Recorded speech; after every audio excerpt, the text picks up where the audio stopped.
je vais sortir un peu.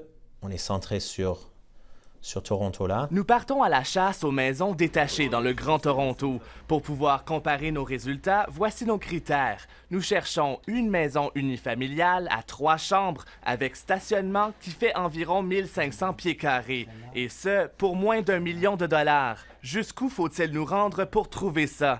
Une maison avec 3 chambres en dessous d'1 million de dollars, ça se trouve, mais parfois il faut conduire un peu. Nous avons trouvé une maison dans le quartier Junction du nord-ouest de Toronto, en vente à 929 000 $.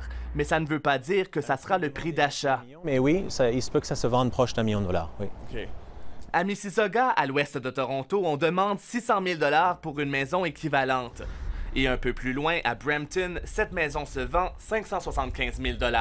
Les acheteurs qui décident de s'installer loin du centre-ville, parfois à 1 heure de route comme à Hamilton ou à Barrie, pourront trouver des maisons à coût plus abordable. Mais ils devront prévoir d'autres dépenses. Souvent, ce qu'on voit, c'est que la taxe immobilière ou l'assurance automobile, il y a des fois, par exemple, des villes comme Brampton où c'est plus cher que Toronto. Donc, il y a des coûts peut-être un peu plus cachés qu'on ne voit pas.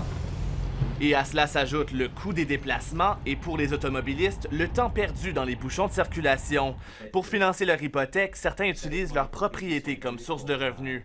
Donc, il y a des gens qui commencent de plus en plus à faire Airbnb dans leur maison, ou alors de finir le sous-sol ou un deuxième ou un troisième étage et de faire que ça soit loué. Et pour ceux qui ne peuvent même pas se permettre un dépôt sur une telle propriété, eh bien, il faudra qu'ils ajustent leurs attentes ou qu'ils abandonnent le rêve de devenir propriétaires. Ici Philippe de Montigny, Radio-Canada, Toronto.